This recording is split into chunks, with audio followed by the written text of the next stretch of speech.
You can hear the kids yelling, "Get up!"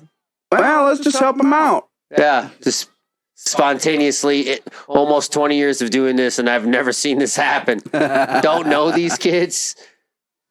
This is awesome. I'm at 7 already. If there's 8, would have just low blowed you and then put you in. 9, I slide in. Oh! The Shug, Shane Hollister. Logan Ineichen. Lyndon Aylers. Wrastlin with music and life for life. Wrestling with Music and Life. Wrestling with Music and Life, episode 44. Wrestling with Music and Life, episode 44. God, I can't say the opening. And guess what? We're loud and proud. Anyway, we've had a bunch of things happen, and we haven't had a podcast for a little tad. And I'm here with the main man, Shuggy Wuggy, and he's going to explain some things. Here, there was a cancellation. Yes, highly frustrating. So last night, I'm reading on Twitter that a show got shut down at Irving Hall, I believe is what it's called in Chicago. And I was being warned on Twitter, and I'm like, oh, okay. Well, maybe they'll get it figured out by tomorrow. Yeah. They literally waited till almost 10 a.m. today to let everybody know that the show got canceled. I talked to Danny. He was trying to pull, or they were up all night trying to find venues, and they just couldn't fucking find one. So, damn. And the city shut down the show last night. Oh. Like the city of Chicago. So it's like, who were you supposed to wrestle? Do you know? I'm not sure. I'm sure I was supposed to do something with Jossie. I think we're still we're still running with that program, which is cool. But yeah, dude, it's I don't know. It's frustrating. I mean, those things happen, and then you do a podcast. Yeah. I mean, right now, I'll just say, because it's the beginning of the podcast, I want to put some stuff over because I never do. Yeah. WrestlingWithMusicandLife.com for sure. Check it out. On top of that, Titanium Utopia, if you want to, give it to me, I got to GoFundMe. I want to also say that Landers, especially, is right now doing the dang. He's on the road right now, and if you haven't checked out his Facebook and all of the shenanigans that boy says, definitely check it out. He's really on it with his shenanigans. But that guy also, in Dan Freitag as well, check out their Pit Lord album, and I don't, Galleries of Skewered Swine. I don't even know why it just came to me. I just go, It's like, what was it called? But also check out Xenospawn. They have a new one called Redness in the West. Really good song. And Derek, I don't like telling you that you did good, but you did great. How about that? And all of the aspects. But yeah, I just want to say though too that, especially, things getting canceled and, it just really sucks. It really speaks to you for saying, you know what, let's do a podcast. And I respect that a lot because I was like, yeah. If you don't have anything to do, let's do a podcast. Let's talk some shit, man. I mean, there's a lot to talk about. You had some shows that we didn't really get to talk about last weekend, right? Yeah. I'm trying to think of all the shows we've had. We had the one outside the Bluegrass Community Center, which was like over in their park area, which they set that up and it looked freaking awesome. It was fun. Well, we know what to talk about. Shug went a little viral. Oh, yeah. A little tiny viral. Hang on. Let's check it out. Let's see. Well, set it up. Kind of talk about it. You just, think about yourself. You're just like sitting there and you're like, oh, they posted that. Dude. What were you doing in the day? And just kind of, you're just chilling or whatever. And you just start oh, shit. We were, all right, so we did this show in Harmon, Illinois. First and only time I've ever wrestled there. Who were you harming that night? But, what is his freaking wrestling name? Hang on. Try to figure it out. Well, I feel like a jerk. Well, I can't find it. Anyways, that show turned into kind of a nightmare instantly because all of the sound went out. So nobody had Was the street named Elm Street? Yeah, I wish. But that's good. Kind of flew over my head for a second. So all the sound went out. Prime time. All of the sound went out, so nobody had any entrance music. Just had to walk out there old school, nothing.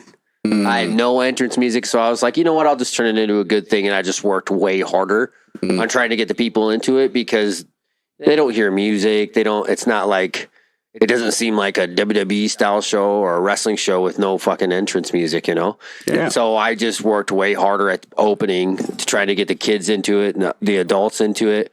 And during the match, we're fighting on the outside of the ring, and he throws me into the stairs. And it was already planned that I was going to slide in at 9. Yeah. But just so happened that this group of like 5 and 6 year olds picked me up off the ground spontaneously and then like helped me get back in the ring. And it has 65,000 views right now. Man, that's cool. Dude, wild. Freaking wild. And yeah, man, it's just nuts, dude. Like, who were you wrestling that day? I seen him on there too. Alonzo is his real name. I'm trying to think of what his work name is. I can't remember, man. I feel like a jerk, but yeah. He was super fucking nervous, dude. Right. Really fucking nervous going into that. We'll put this over real quick. Oh, yeah, there it is. They won't be able to hear this. No. But so he fall. Or wait, let me. He threw me into the stairs. So boom, throws him to the stairs. Good. Screw your brain cells, dummy. My shoulder. I still got a little scratch. Look. Oh, this kid goes like, "Hey, what's going on?" The wind just blowing everything. You can hear the kids yelling, "Get up!" Well, let's just help him out. Yeah, just spontaneously. Almost 20 years of doing this, and I've never seen this happen. Don't know these kids. This is awesome. I'm at 7 already. If there's 8, would have just low blowed you and then put you in. 9, I slide in. Oh! And that pop from like all of the crowd too. Yeah. It was awesome. Perfect. One of those kids was rocking a hardcore mullet, bro. Nice. It was old school. The mullet burden. Inside joke. That is not an inside joke. That is a song by Dillinger, Escape Plan, off of their album Calculating Infinity. Or no, it was before that, actually. That was like their first album, but I don't even remember what it was called. Anyway, so it was great to see that. And then, you know, the amount of views. It doesn't really surprise me. I feel like viral things are probably the most basic things. It's like pro wrestling. What is the most basic storyline? Because that's going to get over. What is the most basic storyline in WWE right now? The family. The fighting with your family. Yeah. Fighting with your family. Yeah. The brothers. You know, it's Jimmy and Jay. And by the way, I didn't watch SmackDown, so I don't know. I didn't. But like, what do they do? They're in Des Moines. Oh, really? Yeah. Oh, Des Moines or Des Moines? Des Moines. But, you know, what are they going to do? Are they going to keep together? Are they going to drop a member? I mean, that's a member of your actual family. So people are like glued to the screen. You know, I one of my things is I got to watch a pay-per-view with somebody, and it was an earlier pay-per-view, which was the one they had in a different country. The last one. What was the last WWE pay-per-view? Where was that at? Oh, Night of Champions. Yeah. And it was super early, right? And so I got to watch with somebody who's like, you know, he's casual, but he's starting to get into it a lot. And, you know, he just looked at me and he was like, is his arm really broke? Cody Rhodes. And I loved it because I was just like, man, they got you into the storyline. You know what I mean? Right. But then it was also like, I would say like, I'm head of the table, as a joke. And he was like, I like that. I think that's fucking cool. Acknowledge me. Like super easy, basic stuff. Right. And so for that video to go viral of kids picking you up and putting you into the ring at 9, that makes way too much sense. Right. It was just organic too. It wasn't planned. Like that's Which always to me is like, I see 9 and I'm like, you planned that shit. Well, I did. I was going to get in at 9 no matter what. But I just went with the fact that I'm going to lean real hard on these kids. Like it makes it like, you better hold me up, little dude. 9.5. 9.75. You better throw me in the ring. And then one of them was Chucky, and they just snuck one in. Oh, apparently later on in the night, they did the whole spot where you hold the heel and let the kids hit him. Oh, they went nuts on that guy. That's for sure. Damn. Gave him the goose. One time that spot happened with a guy I know named Alex. Instead of chopping him, a fan just punched him right in the fucking face. Oh, shit. Fuck your face. I was like, okay. That's why I always yell, chop him. Don't punch him. Fucking pork chop him, Man, and especially watching that video and seeing, the buzz around it, I just kind of, like, in my head, I'm like, man, would be really cool if Shug had a bunch of merchandise. Yeah. If only. I would have made a lot more money at that show. If he had something to sell, while he was selling in the ring. Right. But yeah.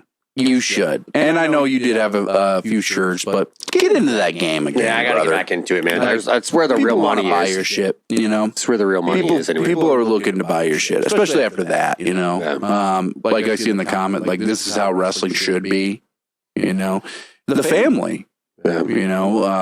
Wrestling was always about your family going to an event and having a good time. And there's not a lot of events anymore. We have this technology age where people are like hooked on whatever. They're in their basement watching stuff, and they're not going out anymore, kind of thing. So, like music, especially. Right. The fact that people go to the music now, and I say now, I just mean like they actually in the Quad Cities. They're going to shows. They're seeing things. They're actually like showing up, especially for like Lyndon and his bands and all of his buddies that are coming out of town. I'm really proud of that. I think the Quad Cities is strong. Yeah. And the Quad Cities lately has been on the map because of a certain thing. Right. I think we know what that is. A building collapse. At this point, I think all of the United States has probably heard about that because it was on the fucking Today Show. It's international, bro. Yeah, it's crazy, man. Yeah. And go ahead. Just the fact that, let's just say the guy got a slap on the wrist with a $300 fine with 3 people dead. So $100 a person, I guess. I think that was just him not appearing in court. Also, that's what that was for? I don't think like he got a slap on the wrist yet. Obviously, he's being sued. There's so much to it. Yeah, there's just like it really isn't black and white, or just it's not. It's not black and white. There's probably shades of gray. There's a lot of shades of gray. You as a person would know that of course we all had landlords. I am a landlord. To you.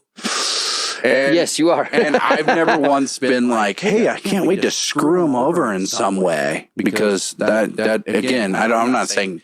By the way, I can say his name. His name's Andrew Wold. What the fuck? Everyone knows at this point. And I know the guy. Literally, I've known the guy for fucking The guy was trying to get years. Mikey to do his work for him, dude. Well, again, not only that, but, there's just things I won't say. Let's just say I've known the family. Wold family for quite some time, right? Wait, is this high school? Oh, is this the one where the one person I'm thinking of with the same last name? There's a lot of things that we won't get into. But the point is, like, I've known the guy. I don't know the actual guy. That guy. I know somebody in his family more.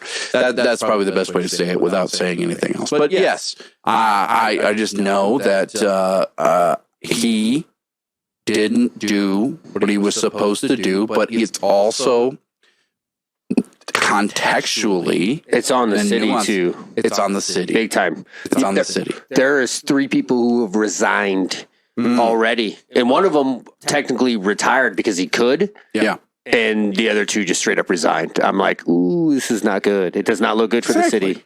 It's like, I think that's what people like. They just want to look at it in one way. He screwed us over. He's the landlord. He makes too much money. Screw him. But in actuality, it's like, you could be him. You could do that. He's living in a $2 million home. He's a human being. Yeah. It's like, hey, Elon Musk is a human being. He might be a lot stronger. He might be a lot smarter than you or whatever. It might have more intellect. Might have had something. It doesn't really matter because in the scheme of things, human beings are still human beings. Unless they're actually like, reptilian, which we don't try to get into any conspiracy theories. Did you see the alien thing where the guy alien in my Get some of backyard. those sunglasses from They Live. Which, again, Obey. no, consume. Consume. What is it? There's one that's like conception, like it was a woman in a bathing suit and it just says conception and make babies or something. Which, that's what she was probably saying. Oh, yeah. Sex sells. P cells. But who's buying? Sweating bullets! Which I've been sweating bullets. This weather's Where was I the other day? There was a kid fucking rocking was that show in Harmon? A kid. It looked like a teenager rocking a Megadeth shirt. Oh, really? And I was like, in my head, I almost wanted to be that old guy. Be like, name 3 songs. I think I actually could, and I didn't even like Megadeth. I could name more than Holy that. Wars. Yeah, it's like their best. Sweating Bullets. Yep. And You just said we just said it. That's the name of the song. Peace sells, but who's buying? is that the name? Yeah. Oh, okay. It was an album too. All right. Yeah. Yeah. Well, and again, it's kind of funny because a lot of people are like, badass bass line. that is a classic argument. Let's get into that. The classic argument has always been Megadeth versus Metallica. And it's kind of like, for me, it's like Metallica wins. Yeah, they do. They win hands down. But if you were more of all those big 4, like Anthrax was more of like the party thrash, you know what I mean? Like have fun. It was once in a while they were serious, but Megadeth was like politically, like that was their his goal with his lyrics was they were real political. Oh yeah, like the whole time deliberate, very intelligent. But his playing is just it's Dave Mustaine. Obviously, without Dave Mustaine, a lot of Metallica's early on stuff wouldn't be as heavy as it would have been. True, But well, he wrote most of it. Yeah, he did. That's what people don't know. Like Four Horsemen. I think literally the first 3 albums, even though he wasn't on Master of Puppets, he was. Right. Or it's literally his riffs. One of his riffs. Yeah, some of his riffs. Which kind of like sucks because I seen an interview with Kerry King, who was asked to be in the band, which I didn't know. But he had Slayer at the time, and Dave Mustaine, he's like, basically like, hey, this guy is an amazing player. He's way better than me, Dave Mustaine, at the time. Because people got to remember, like, he went and, like, I think he had a car crash or something bad, and then he had to relearn how to play guitar. Like, so he was fucked up. Like, something happened to Dave when Mustaine. he was young. No, not when he was young. I'm Later just saying, on, like, it wasn't. No, actually, like, you watch him with, like, Kill 'Em All, and it, I don't even know if is he on Kill? Like, is he on the DVD that I seen? I'm pretty sure he's on the DVD that I seen before Kirk Hammett. It's Cliff 'Em All. He's definitely on it. I mean, even in the liner notes, fucking awesome. In the liner notes, he is credited for writing those songs. He should have been credited, and I'm pretty sure he is, all the way up to Master of Puppets. But I anyway, don't know. I'm pretty sure he is. I would have to look at the liner notes, but I know for a fact that because from what I hear, he had a lot of them riffs. Well, played. think about it, dude. Like this is the problem with a lot of society now. Is if Lennon comes in here and it's us, and he plays something he wrote, and nobody fucking knows about it, and you record it. You'd be like, you can never, you don't have to give him credit because we're the only ones who ever saw it. You know what I mean? Like it's shitty. It's shitty just stealing people's stuff, but it happens all the fucking time. I've never been that type of person, though. I know. I think most people.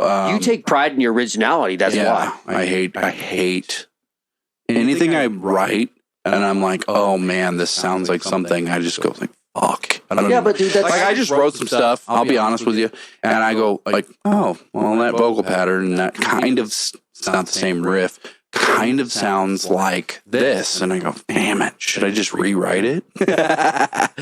I was talking to Matt down at the wrestling school about how much of a perfectionist you are when it comes to writing your music and stuff. Yeah, and the sound of it. And I told Matt, I said, just listen to this, man.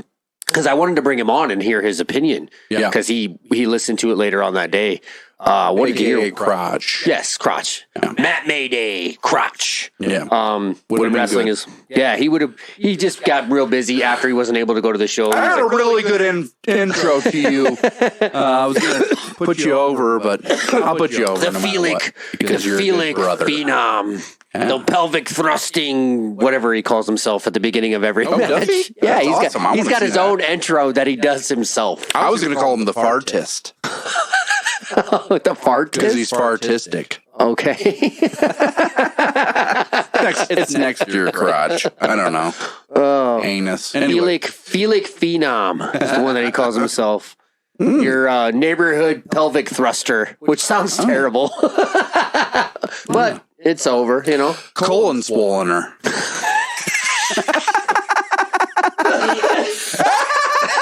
Oh my! That might be the name of the episode. Colon swollener. That's a new wrestling name. He's a good man. Oh my God! We haven't done the one where we make up wrestling names in a long time. There it is. I love it. Anyway, what about him? Oh no! You're talking to him. Matt because Matt really was like, he's older than us, but he doesn't look it. He looks fucking younger than both me and you by like 10 years. Yeah, but he's stealing baby blood. He told me. Well, yeah, probably. He's part of the elite. Bitch, give me some of that. So, not my baby. But yeah, you can do your own baby. Whatever you get your blood. But he was talking about how he grew up during grunge era, but he also talks about how he was really into like the 80s, really like the sound of the 80s and how everything was perfection and like that, you know what I mean? But then here comes grunge. Actually, there wasn't perfection. There was actually imperfection, and that's why the 80s sounds so well. I think perfection and imperfection. Meaning like they recorded live. Right. And there's so many elements. But go ahead. Band like Queen. Yeah. There would be so many layers. They were like one of those bands that was like, oh, we're going to layer this and make everything bigger and bigger and bigger and bigger. By the end of the last chorus of every one of their fucking songs, it's fucking huge. It sounds like you're hearing it in an arena.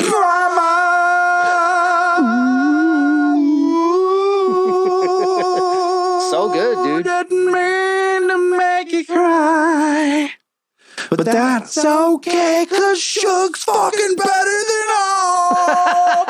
Carry him. There it is. There's our intro. Cause no one really matters except the Shug.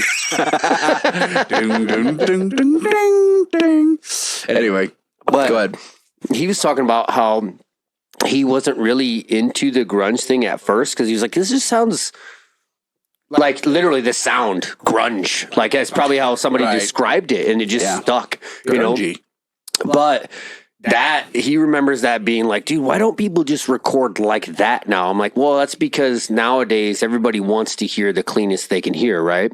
But sometimes it's just he was talking about how certain bands just sounds too good, too perfect. Right. Too perfect is this thing he said. That's where I agree. Perfection is easier now. Right.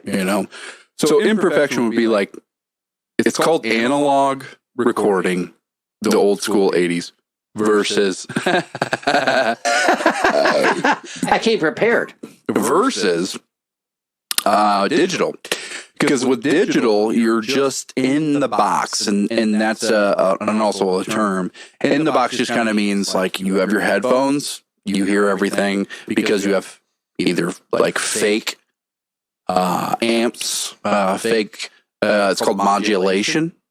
But with him, he's not wrong. I think the 80s, the 90s, even like fuck, man, I'm going to say all the way up to 2015 is kind of when it started to go. Where it's just purely digital, and now a lot of people have like packs and stuff that people buy, and so it's like a lot of people's stuff sounds very similar, because they're not capturing the imperfection. That's why I said imperfection earlier. Is because like you think about it, like right now we're in a room. Right now, there's a fan on, like that's being captured. It was so hot in here, I had to. So sorry. Yeah, don't blame you. But like those things are thought about, like at the tiniest level.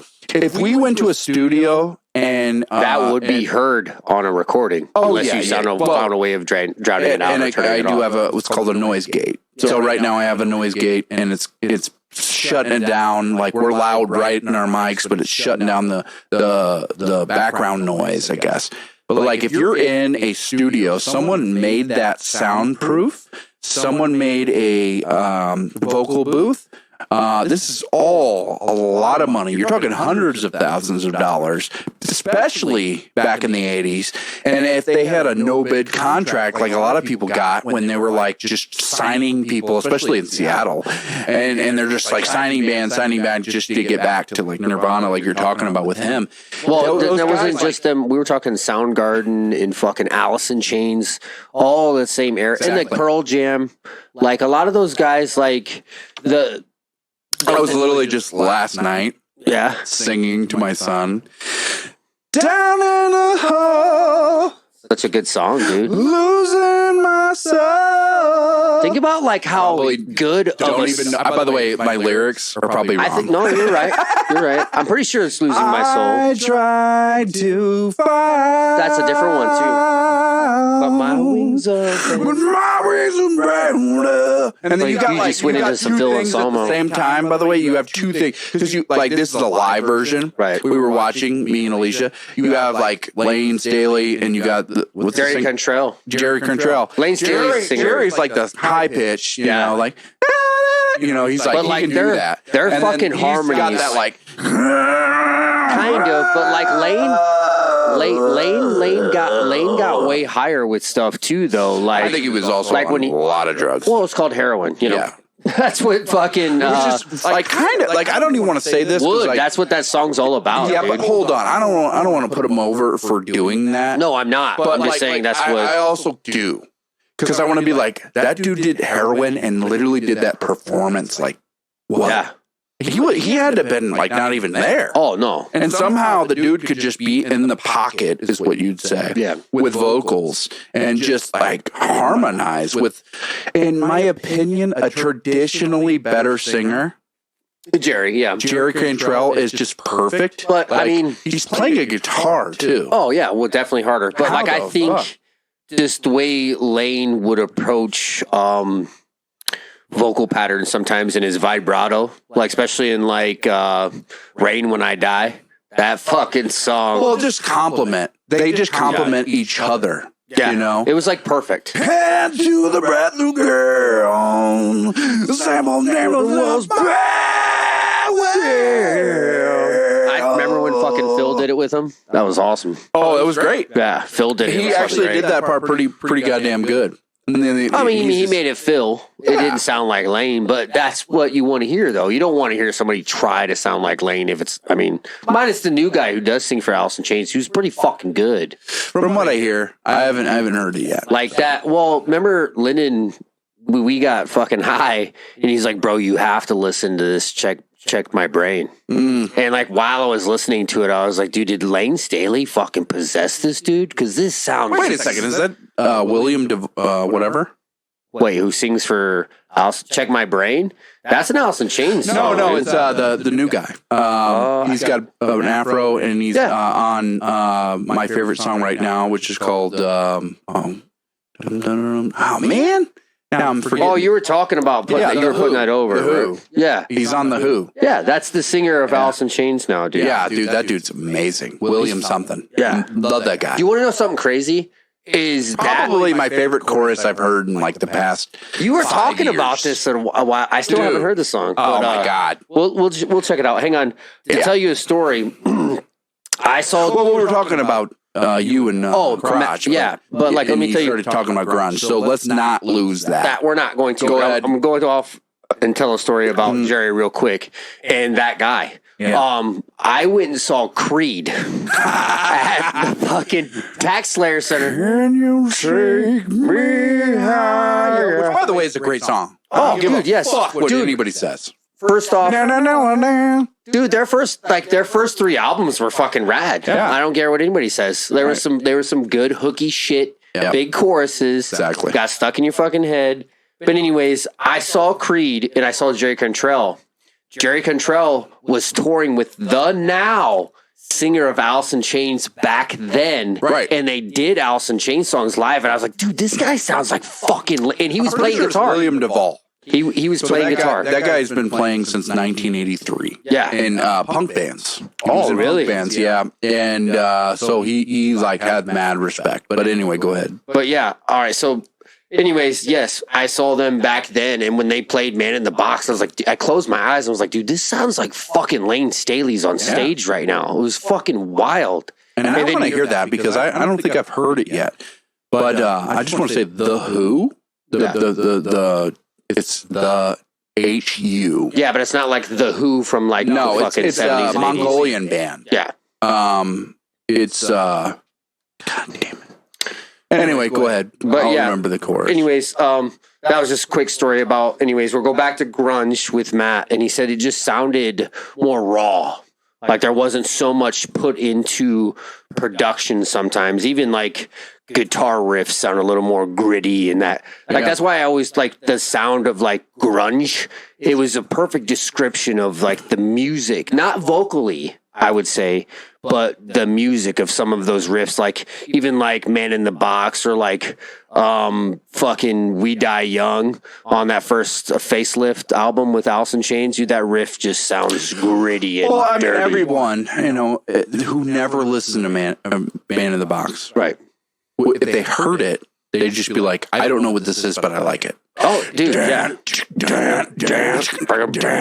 And that is literally analog recording. That is like they set up a specific sound that the dude really wanted, the dude being probably the producer, somebody who had a vision. Especially for them. And again, like those guys are young. They don't really know. Yeah, they were young, dude. I'm sure they've been in studios. 91, I want to say. I wouldn't have. Maybe 1990, actually. But like, of course, they've been in studios. Of course, they know their way around the block. But when you get with somebody who's like really a revolutionary, who's looking at your sound as a specific, and again, there's rooms built for specific drum sound, for specific guitar sound, okay? Like literally the room, the mic positions, they might use 5 mics on a cabinet. Like think about that. And like they only use one, right? Like they have so much, and their mixing board is it's bigger than this entire fucking house. It's like 40,000 fucking mixing slots. That's fucking and they're mixing all the drums, all the guitars, all the bass, all the vocals. And if they have like some sort of symphonic thing, maybe, or they have some sort of like synth or something there, they might have that on there. I don't know. Probably not. I'm sure with the way he did the wow, wow, like with the guitar. So that's a different setup. That would be like an entire different setup, which is called a talk box. Yes. And the talk box itself is very difficult. So like back in the day, the guy had a plan. Whoever Didn't was Peter producing. Frampton use talkbach? He would like talk, like it would sound like his guitar was talking to him. What was that? Fuck. It sounded like his guitar was talking No, it's to a him. talk box. It's been around since like the 60s. Right. But yeah, for them specifically, there's probably also a wah pedal. Like we talk about Pantera and how cool Pantera was, especially with Rex Brown using a wah pedal on some stuff. Dun, dun, dun, dun, do, do, do, On a bass, dude. You can hear him go, bum, bum, bum, bum, wow, wow, wow, wow, to make it like just thicker. Yeah. That is just... So what I'm saying is like the people back then, not only were they smart about like their look, and I hate to say that because it's pretentious to me. I don't think about my look. I feel like that's when they stopped giving a fuck. Organic. Yeah, and then but what they also were thinking about their sound. Oh yeah, because they're like, hey, this is what I do with my guitar live. This is what I do with my bass live. I might have a distortion on this song, but I don't have a distortion on this one. So like they would change basses, they would change guitars. These are consummate professionals is the best way to say it. Yeah. It's just like a pro wrestling. If you're not thinking about your outfit or you're not thinking about how you look on an angle, what's an angle in independent wrestling? I'm going to let you know. It's everywhere. Yeah. Everywhere's an angle. Do you look good on your left side? Do you look good on your right side? Those are things people think about when they're professionals, right? And so for Alice in Chains specific, because we were just talking about it, and we'll get back to your conversation with Crotch about it, those guys are organically in the know, which is just weird. What do you call that in pro wrestling? It's called the it factor. Yeah. Now, it factor is because of pro wrestling, but I'm going to say it factor is existing in just entertainment in general, or art. And you think of the first time, outside of, because at that time when we were younger, the Alice in Chains wasn't considered classic rock. You know what I mean? You would see maybe Man in the Box on MTV once in a fucking blue moon, because that was when it was transitioning. It's fucking gent, Man in the Box. Gent. It's fucking rad. Gent. I mean, it's fucking amazing. Also for us, fucking Tommy Dreamer's entrance song, bro, in ECW. Right. Yeah, it was amazing. Fucking think, you hear that. It was in the zeitgeist, in my opinion. I mean, it was just everywhere. I think Paul Heyman definitely had his finger on the pulse more than most people when it came to music, incorporating music into his wrestlers picking their entrance music, on top of it being just edgier because it was fucking metal. But then like you'd have New Jack who'd come out and it's fucking plays the whole time. Like his entrance song would play the whole time, and then fucking Sandman, whole entrance song before he even got in the fucking ring, bro. Enter Sandman. Fucking, you can't go wrong. You can't, bro. And then like, just think about, and then fucking RVD come out to walk. Oh man. And the whole fucking crowd singing it. Well, like so what ECW had was just as easy. One word. It's called edge. No pun intended, edge. Adam Copeland, not talking about you. Yeah. But they had edge. They had a factor that wasn't happening at the time, and they basically made themselves by saying words you can't say anymore, even though you can. Because fuck that. Yeah, well, MJF does it all the time. MJF and by the way, that's the only interesting thing in AEW to me. But, again, I don't think, disrespect. Well, I just think that, like I've talked about this till you're blue in the face, is people are blowing their loads way too fast, man. Yeah. It's like, where do you go from there? How do you get worse? Like, or how do you do something more dangerous and then just break your leg? Especially there was a tag team blowing up because they have some really sweet fucking cool moves and sweet tag stuff. Yeah. And then, let's just do a Canadian Destroyer off the ladder through 2 tables and then snap my fucking ankle on the ground. There goes like your giant push that you did not have to take that fucking move. You didn't even have to do that spot.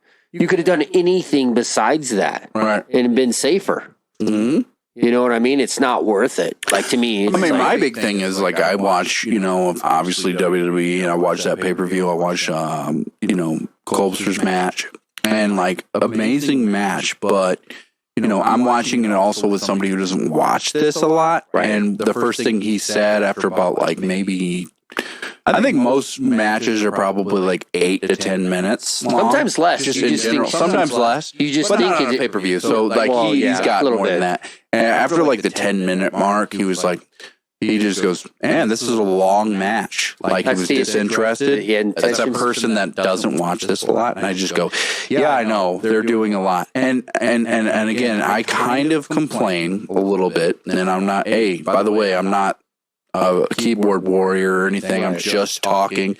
I'm not somebody who's going actively, like going on a haterade like all these idiots do. Right. But I will say on this podcast, cut a promo on those man, motherfuckers. there is a thing when you do a superplex. We all know what that is. Now it might be on the second rope for Colpster, and then you roll through, and then you do a Falcon Arrow. But no. Even better, it gets reversed. Oh, so it gets reversed to him. So that guy literally took a superplex and was so badass that he could just literally just pop up and fuck you up. And by the way, I might actually be talking about Raw because I'm Damian Priest. I think Colby's done that spot. Well, yeah. And then somebody reverses. Yeah. And it's like, if you're Brock Lesnar, that makes sense for sure. If you're the fucking Big Show, right? Like, again, like, should Big Show ever be on the top rope ever? Well, only with Brock Lesnar. Andre the Giant would fucking literally take an Andre the Giant fart on your head. One of the coolest. You fucking did that. One of the coolest spots that anybody's ever done with Big Show is when fucking Brock Lesnar did the second rope fucking superplex and the fucking ring collapsed because it made fucking sense. It made too much sense. They literally should have done that every event. They put it in video games now. Anytime somebody's that big. And you do one, you have to be Brock Lesnar because nobody else can pick somebody up that big. But when Brock Lesnar does that, the fucking ring will collapse.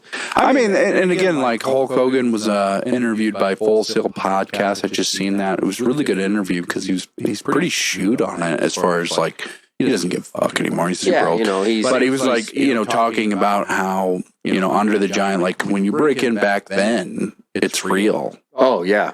Somebody will actually beat the fuck out of you. Well, they broke Hogan's leg, man. Yes, Hiro Matsuda. Yeah. And he talks about that, and he talks about that's why he got over was Hiro Matsuda and, I forget the other guy's name.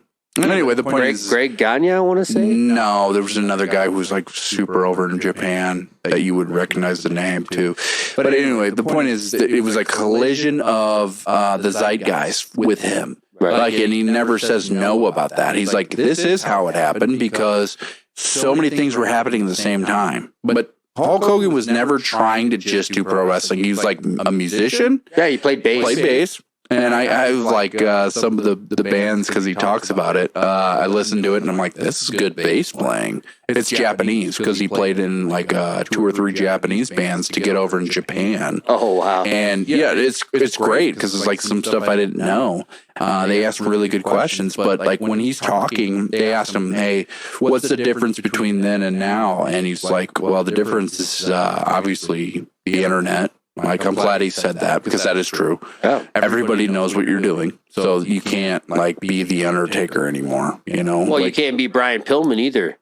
Right. It's almost impossible to do that angle that he did where he was working. Did you ever watch The Dark Side of the Ring with Brian Pillman? Yeah, it was fucking awesome. Fucking fantastic, dude. He worked. He reminded me of grunge. Yeah, dude, he was grunge, bro. In pro wrestling. You ever seen the thing he was going to do in ECW? He's like, this place is a piece of shit. I'm going to take a piss in this fucking ring. And he starts to pull his pants down like he's going to pull his dick out. Yeah. Like, I was like, holy shit. Think about that. Angle. Because of him being so fucking nuts, I bet guys in the back were like, dude, he's really going to pull his fucking dick out on pay-per-view. We're going to be fucked. Right.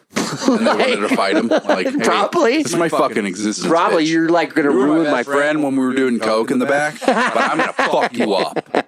But like, that guy's mind was so far ahead of everybody else's. But again, you can't do that now. Right. You couldn't do that now because a fucking fans see you everywhere. Right. Like I literally went to the fucking races with Axel last night and ran into fucking 3 SCW fans. Nice. Like, you know what I mean? You can't, like, think about a WWE superstar. You get off a fucking plane, there's at least one person who's going to fucking know you walking through that airport or more. Like, you are a celebrity. You're on television every fucking week. You can't pull angles like that, dude, unless you had your own personal jet. And you could add right off the jet, you get into a bus and nobody ever fucking sees you. And That'd if be you're the limousine riding, That's jet right. flying. Kiss stealing, wheeling, dealing, If you're the Shug, is what he's saying. Rolex wearing. The Shug shows up. Oh, I just want to say to you fans, the Shug shows up in a limo, right? But he has 4 of them.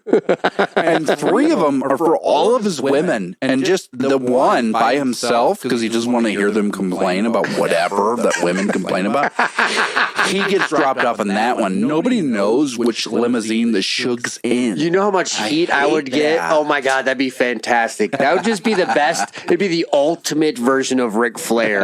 Like, you know what I mean? Somebody just pulls it out over the top. And the fact that we're gonna say this because I don't care, and Bill Burr has said it a million times. What? Women who will step on your wife to get to your cock because you have money. Yeah. Because realistically, what it comes down to, a lot of, not all women, now don't take this the wrong way, Right. a lot of young women don't want to fucking work. So they try to find their way into a rich man's life to not have to work. And you know how many people you'd be like, hey, do you want to be on TV? Right. Dude, you know how many fucking 20-year-old women would line up to either A, pretend like they're being treated like crap in an angle just to be seen on television? Like they would. They don't care. Yeah. And then they pretend like they care, but they don't because they're going to get paid. In the long run, they're like, well, I got paid and I was on TV. Like, dude, that's the problem right now. Is like a lot of women want to be like, oh, I care. But young women pretend like they do, but they would run headfirst into that story and do it anyway. Head first into the fucking car, Yeah. like Sweet D, you know, into that episode in It's Always Sunny. You know, they'll do it. But like, it sounds bad, but also that would get heat with the women who are real feminist or like, The best I can think of is Molly Holly. yes, Right to yes, censor. yes. So good. The woman, by the way, she's And by the way, just, in real life, she's like a goddamn saint. she is, dude. Yeah. Like who was it? It was apparently New Jack and his shoot. That was the only person he had nothing bad to say about. Yeah. Molly Holly. Because, like, how can you? From all the stuff I've read about her, I've never met her, but I heard she's a So I sweetheart. seen her that day when we were like 14 or whatever, and we were at the YMCA. No, Gold's Gym then still. And her ass was so huge, and again, I was That just- Molly go round was real. she had a big butt. You know, and like I seen it in real life, and it really didn't make any sense. It's like she was just in a different shape, you know. And it was well, great. that was And she was had in a that shape that women tremendous want to smile. be in right now. Yeah, they're big old dumpers. Yeah. But I mean, she was just super nice, and she just said hi. You know, like we were just like dumbasses standing against the wall. I'm pretty sure literally me, Mike, and maybe Colbs are just standing against the wall to let her through like idiots. I could be wrong. Derek's there, and Derek remembers everything because he's fucking. Yeah, his brain just works Way better than better. her. Well, he wasn't getting hit in the head with fucking chairs either. So. Well, he had a few shots, I think. Fell off the trampoline on his head a few times, but Not compared to everybody else, yeah, man. fuck you, Toadstool. Fuck you, Toadstool, you piece of shit. Anyway, Toadstool. I mean, Derek was probably there, and we were standing against the wall like, let her through. She's the girl. She's the girl on TV we see. Well, she just had a big butt, and she was just doing squats. So it made Don't sense. surprise me none. You know, but again, you know, back to what we were saying. What did Crotch say about grunge? Continue with that. He was just saying that it just sounded more gritty. Like it didn't sound. I mean, you say that yes, it was really produced well. Analog. Which I I mean, mean, it was produced well, but it was also imperfection. yes, that's So you're hearing imperfection right, which you don't hear anymore. at all. You know, and like unless you hear, I want to do imperfection. unless you but hear go ahead. like when like a band will release like B-sides and they didn't fucking mass produce it or whatever. Like even Killswitch's that B-sides they released of their latest album, Feel Alive. Like that chorus, if they would have put that as a song on the album, would have been produced more. It'd have been a fucking way bigger sounding chorus.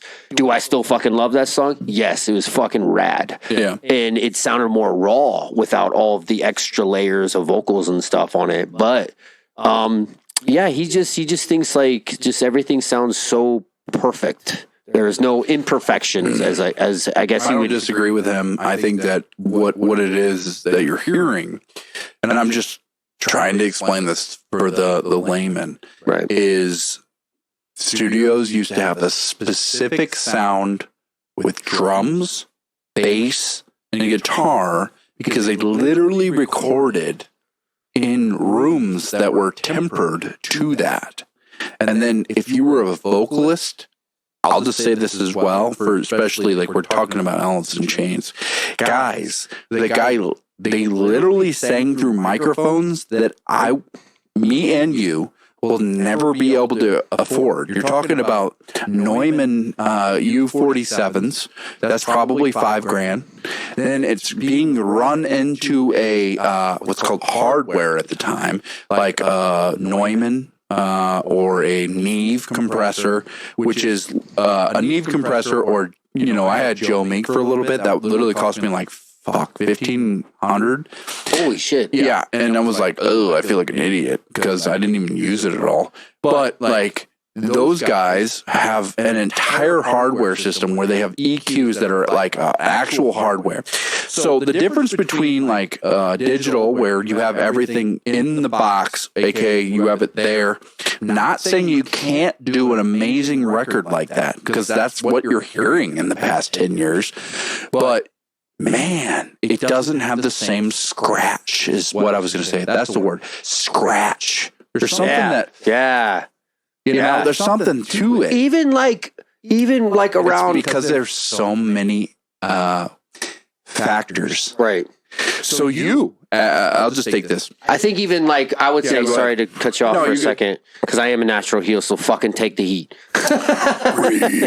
So like, I would say even like Korn's first album have a lot of like grit. Great producer. And I know. Ross Robinson. I know. But like, I think that they purposely left a lot of John Davis's emotions that you could hear break in vocally, and it was imperfection that I thought, especially when he was stick out the same old thing.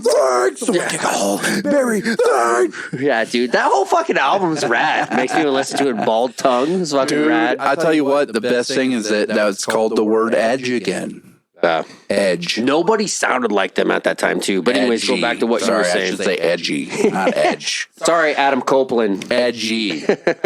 I've told you about the dream of me wrestling him in a WWE ring, right? 3 times on this podcast, we've heard it. What do they call that? CTE? That's real, man. Fucker brain. Bobby the Brain. Anyway, so yeah, especially with like, oh man, I was going to get back to it. Like the intricacies of, this room in general. So that is what makes things. It's the atmosphere that you're in, because, and again, like people go like, well, cookie cutter, because look, listen to the new, man, Dan Hayes, great guy, great bud. He said, listen to, what's the one that you like?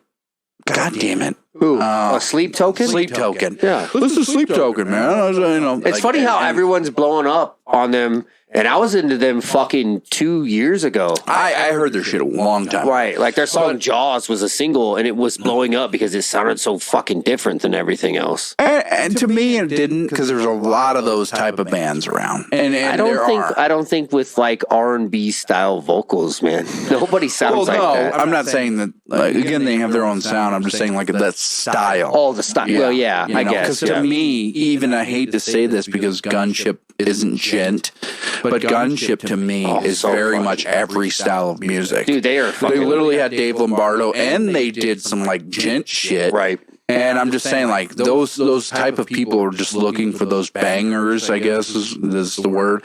Bangers. They're looking for fucking hits. Man, I fucking hope Gunship releases something new here soon. Again, like a full length. We have to agree on one thing, and then maybe we can click it. Are you going to drink a fucking thing, or is it just water? They're no Shug project.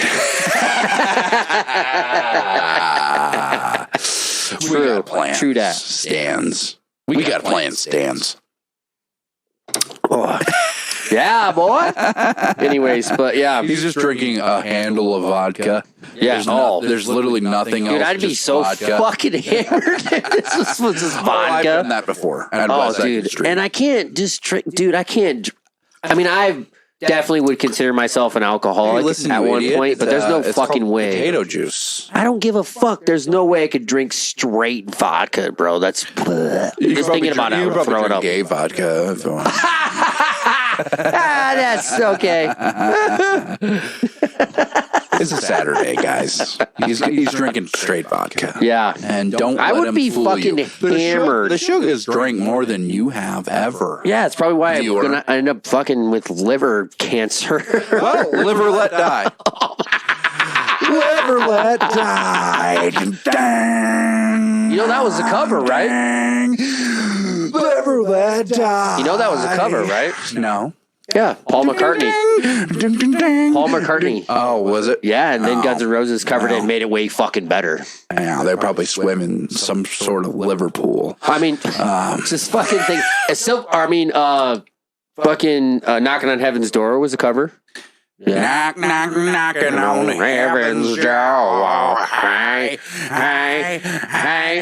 yeah. Well, and again, we'll talk about them because that's the same thing. We're talking about imperfections. They all recorded analog. Analog just means digital didn't exist. There was no Pro Tools. Just to let you guys know that don't know this, Pro Tools is a program on a digital platform. I use Cubase, all right? And this is where everybody goes to sleep because who gives a shit? No, that's all right. There are people who listen to this who are becoming more aware of like how much more there is into music, and to me, like that's important. It's important because like there's so many kids nowadays, especially kids, I'd say, just like have no fucking clue what goes into how much goes into writing music. For most kids, they hear like, oh, it's just, somebody wrote a beat. I'm like, well, that potentially still was pretty fucking hard for that person to do, but nothing compared to picking up, one guy playing this instrument, another guy playing this instrument, or the one fucking guy playing everything. Exactly. Nothing compares. Yeah, that's right. Nothing compares to Shug. That was fucking Prince.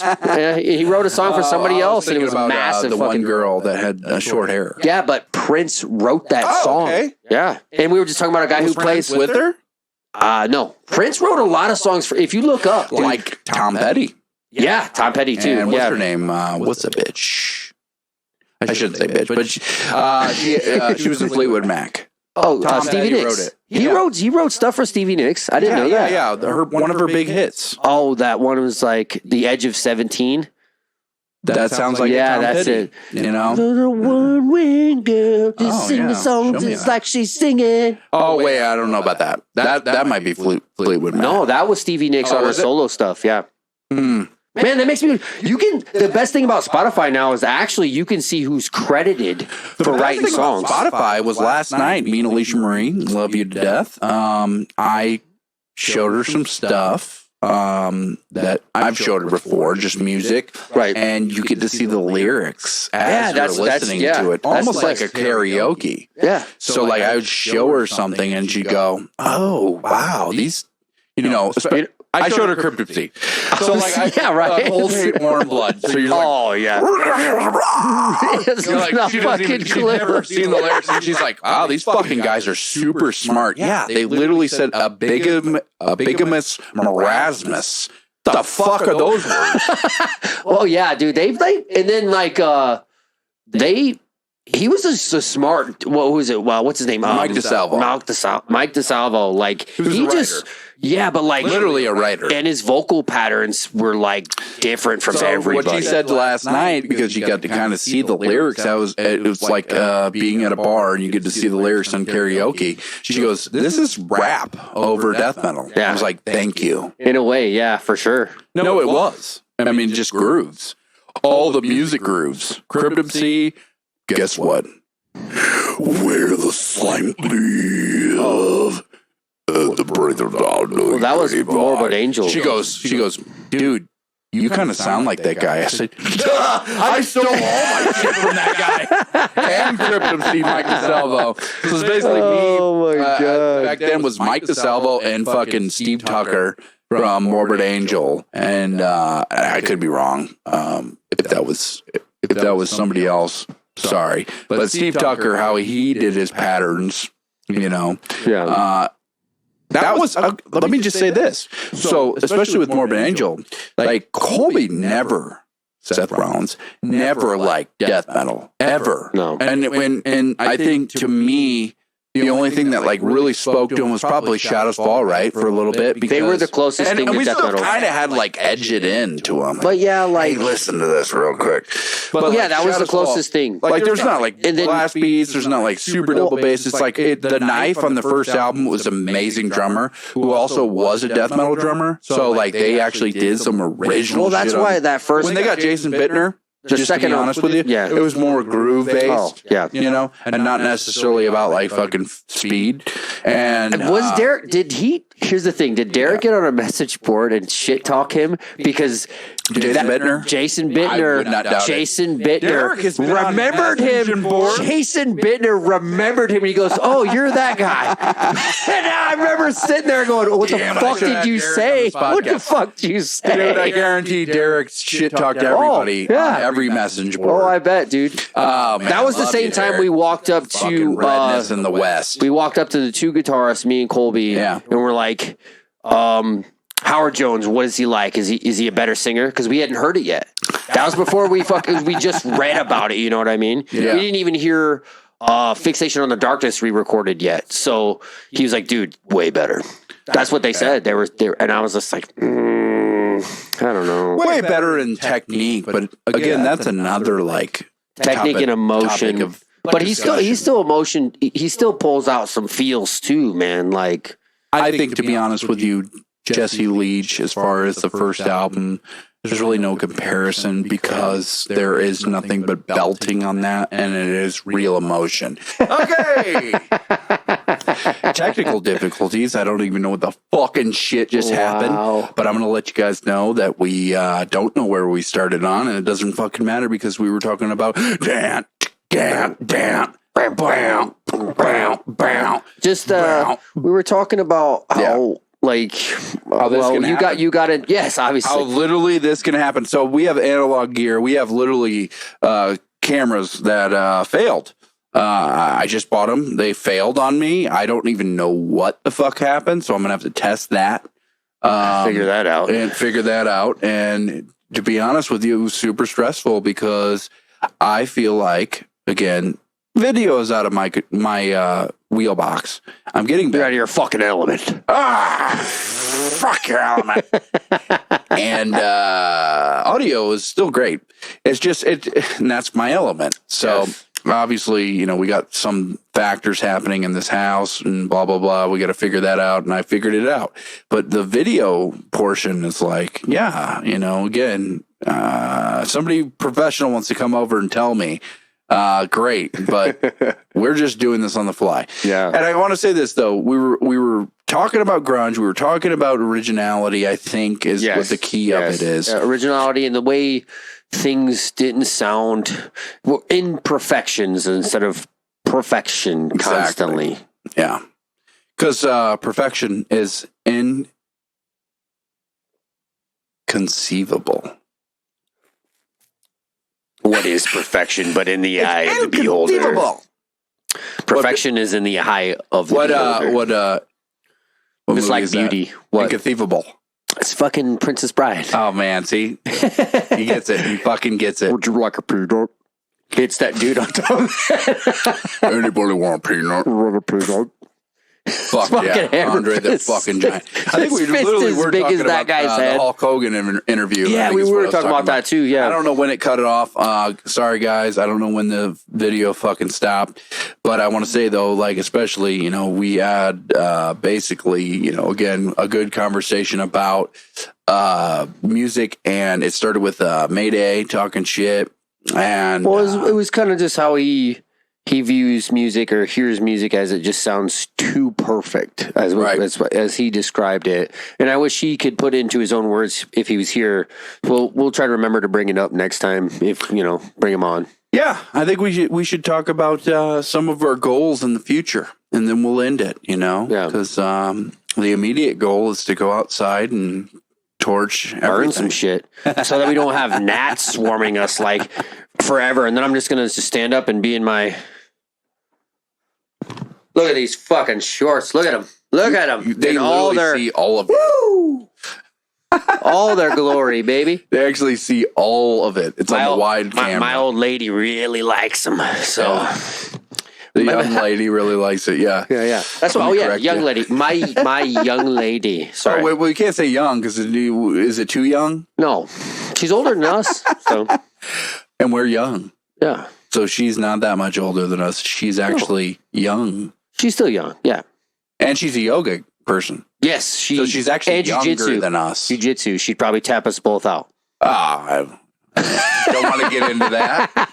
I'm bigger than her. There's no way. Dude, have fun with my 300-pound frame on top of you. I don't care if you had me in your guard. Good luck moving my body. I mean, literally. I mean, you better be a fucking bad dude if I just like fall on you because I just died. You just laid like a bear, cocaine bear when it fucking falls on the guy. Oh, I haven't seen it yet. Oh, dude, that's a great fucking movie. I think of a bear falling. I think of in Roadhouse when that big ass fucking fake bear falls on that guy. He's like, and he's starting to shoot it. Cocaine Bear was really good. Yeah, it's on Peacock. I want to check it out, and I have it. Anyway, I want to say though, like, you know, I think we were at the hour mark. Yeah, I don't know, but we were just kind of talking about our future endeavors. That's probably what we should end on. And for me, I'll cover me. I do have Titanium Utopia, and right now I'm in this kind of weird phase where I'm trying to come up with something, and then like you talked about earlier in the podcast, you said perfectionistic. Dude, I will put down something and it'll just be like a straight up freestyling, singing, and somehow I'll get gold. But here's what's really weird. I can't really do that all the time. And I don't know if this is weird. I think this is just normal. I think it's just like I have to say, all right, I'm just gonna do it, and then I just do it. It's just like working out or something, you know. It's like you just do anything. You just got to do it. Nike has the best fucking slogan. Just do it. Just did everything. Yeah, and I think for me especially, like I just do it, and I go, oh, that sucked, you know, or oh, that's good. And so far, you know, it sucks for me because I thought I'd be like 9 songs in vocally. I mean, I have the 9 songs musically. Yeah. But I thought I would have it all down, you know, well, dude, and life just got super busy, and it was like, you ain't doing that. Well, not only that, dude, like 9 songs to record 9 songs, like vocally, that's a lot, dude. That's like a lot to weigh on like a dad. I'll just be honest with you. Like if I was young, if I'm looking back at myself when I'm like 15, 16, whatever, and they're telling me, hey, you're in this band and you're in this band. I was in 2 different bands, even though like there was no pressure or nothing like that. But I just mean like Derek had like 6 songs or something like that I was writing lyrics to, and that would be Channel Brutality. Yep. We also had like Razorback, but we didn't have any originals. But like then you'd look at me being in Cynical, and we were writing originals, even though like were they original? Like Metallica, yeah, and Metallica, and Megadeth, and like, a lot of thrash. Joe Satriani. I mean, like he was like influenced by a lot of things, but he was just taking. Like, I don't mind saying that because I don't think you take offense to that because that's what we all do. But I was writing lyrics for all that and it was just garbage because I'm a child. I don't have any life experience, you know. I probably had more life experience than most, but like, I just mean like I didn't have anything that like was really gonna, you know, grab a hold of somebody. Yeah, and but like, I did. Maybe I did because like obviously like people they wanted to be first come first serve. Yeah. Yeah, bro. They wanted to learn about the weakening. Yes. Oh, well. Never Was the Day. Which was literally about just dying. Yeah. You know, never was the day. And I think especially with the chorus and how easy it was, that is kind of what I'm getting at. It's like, for me, I'm trying to think too much about my own project that it's making it to where I'm like, bro, you just need to get easier with this. Yeah. You know, I have all these. This is different. Let your free flag fly. This is where like Lyndon almost needs to be here because he's a guy that writes this is a concept album. So there's like it's like a book already written. Right. And now I have to make it into a song form. Yeah, see that I've always thought of that as Hard. like, dude, that is fucking tough when bands do that. Like Queensryche I've does never it, done that. And so my normal process is I would think about the lyrics and I'd go, what's personal to me? And then I'd go, oh, it really doesn't matter. I can just come up with the chorus first because like the things are already written for me, right? I had to write everything, which is great because I wanted to be me. And then I had to, you know, find the groove. So you're talking weeks and weeks and weeks of just finding the groove, finding the music, finding all the rhythm section, whatever, drums, blah, blah, blah. And then I go, oh, I think it's good enough now to put vocals to. Then I go, hey, what are the vocals going to be about? And then I already knew because like I already had a concept, which I told you guys I was writing a book called Revision with the Blade. And it was about basically the four of us, me, Colby, Bruh, and Mike, the original four, meaning like, you know, the people that we originally had. Right. And it was a whole concept that helped me go to sleep. So I would think about like us with swords and like battles and blah, blah, blah, starting at like age 9 or 10 or something. This is like an old story. And I would just continuously like add on it. And, you know, of course, it's like there's a girl that I wanted, you know, in high school, I would add her as like the main person. I was preachers. For real. But, and that's the best way to say it because it really what it came down to and still does is like, especially with this, I am not a writer. Like I can't write a book, you know. But I can write music. So the concept is there. And this is the prequel, actually. So it's not even actually what I've been pre-dreaming. It's like, this is how we explain how it goes down. So it's like the first album, the prequel. Yeah. So Revision with the Blade, you know, obviously, you know. Which sounds like a fucking rad album. Like the title of the album. Like... That sounds rad. I can't wait to show you the chorus I came up with after this. It's as simple as can be. And I'm like, you know what? Okay, I can't make anything better. Remember, like the Shug Project stuff, that stuff would get, dude, and you know you were just having fun. That shit gets stuck in people's heads. Do you remember you have to record that stuff? I know. That's maybe holding it up. So we can do that. I was telling Mike about it. I was telling Mike about that this week. I'm like, dude, I have like 9 songs I have to record vocals on. Well, we'll just get through the one. And then fucking, I want to send that to somebody and I want to make them, you know, kind of do all the bulk. Obviously, you know, I'll just be honest with you. With that song, I think only it's synth, which I live with a person that's supposed to do that. And then it's more intricate guitars, but Lyndon already did the bass on it. I did the guitar, you know, stuff.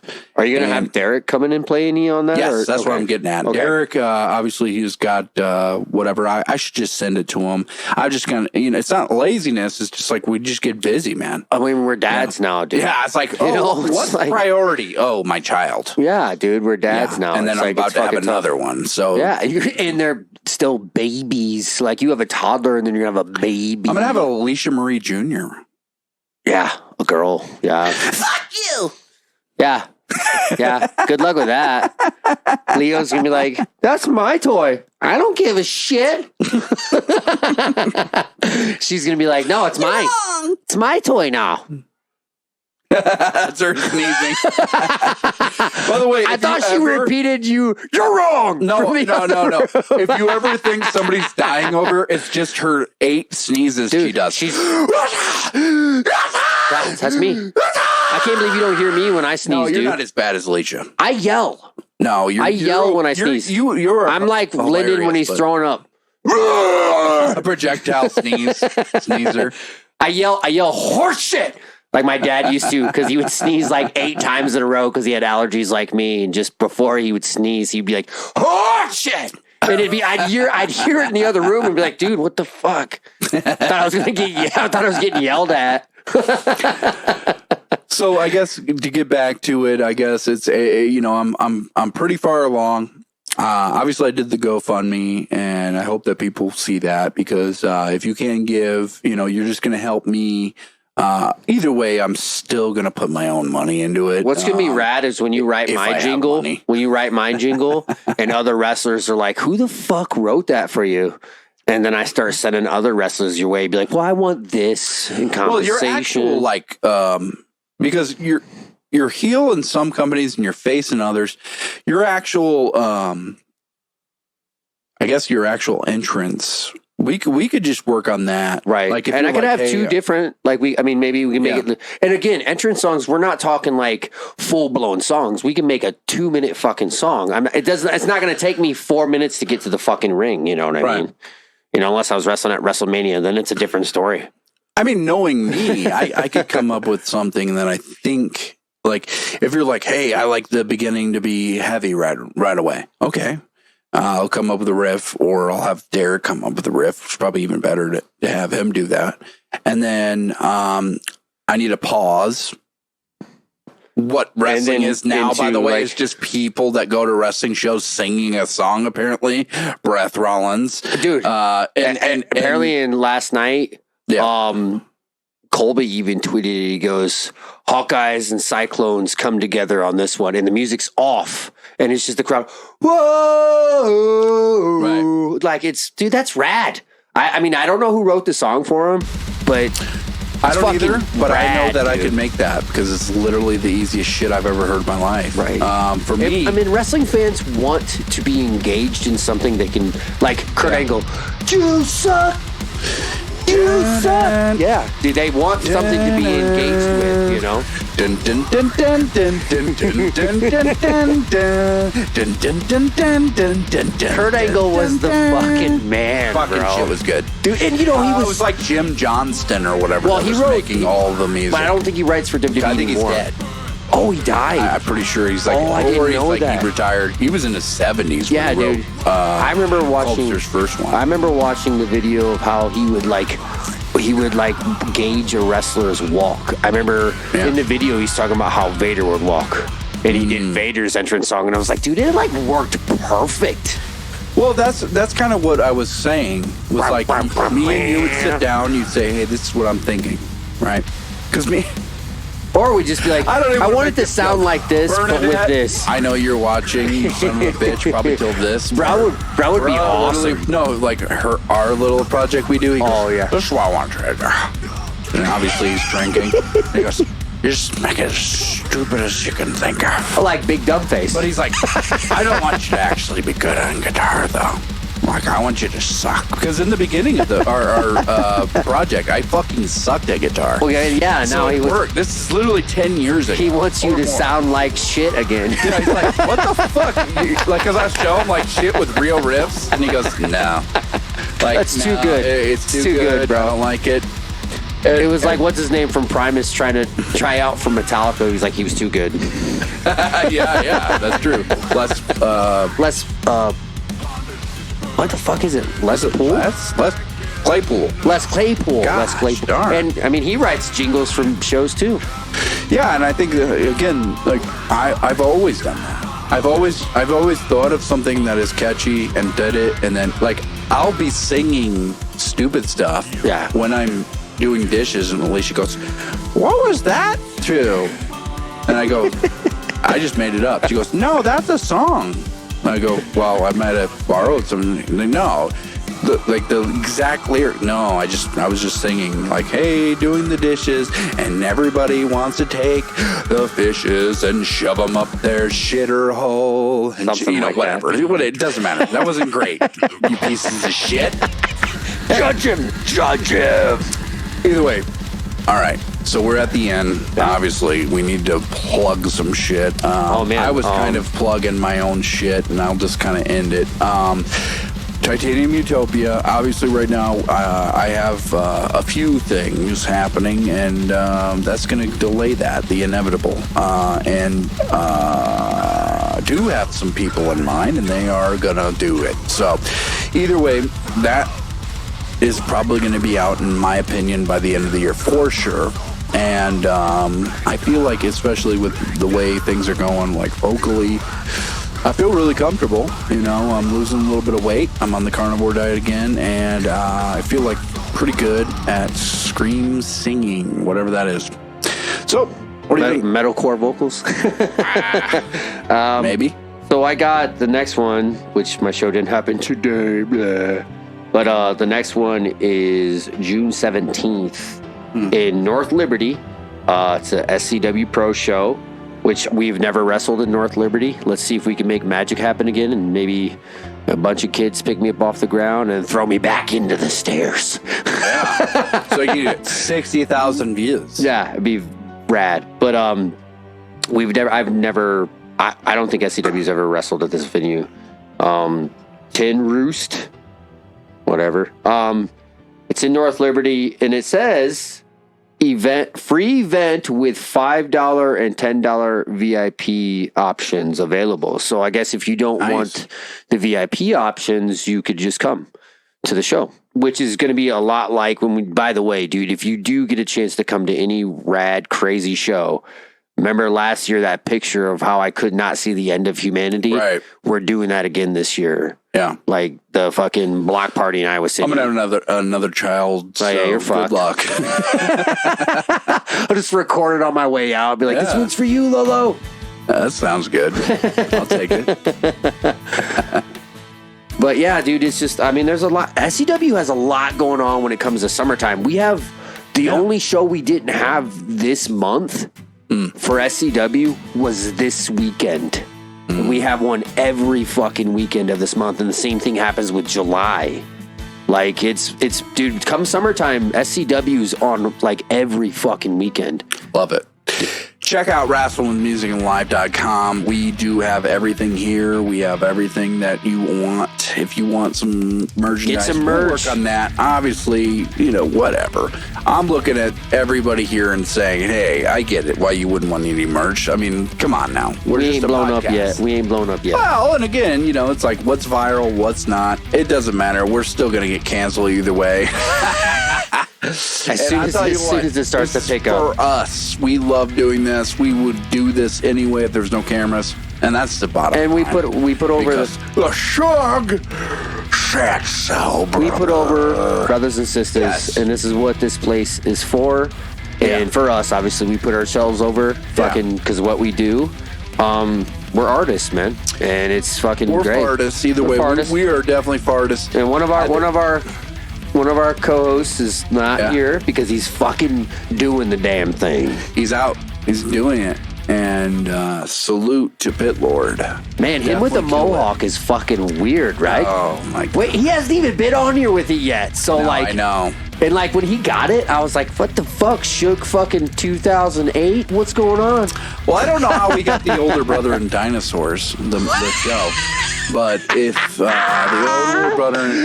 we gotta look up his name. Get sued. We gotta look up his name. He might get sued, I'm gonna start calling Lyndon that. All right, Lyndon. You might get sued by the older brother in Dinosaurs, the show, back in the 80s. Early 90s, too. Was it 90s? Okay. I might have been early. Anyway, the point is you are the best. Comment, like, and subscribe. And guess what, man? Just keep going watching these things. These are...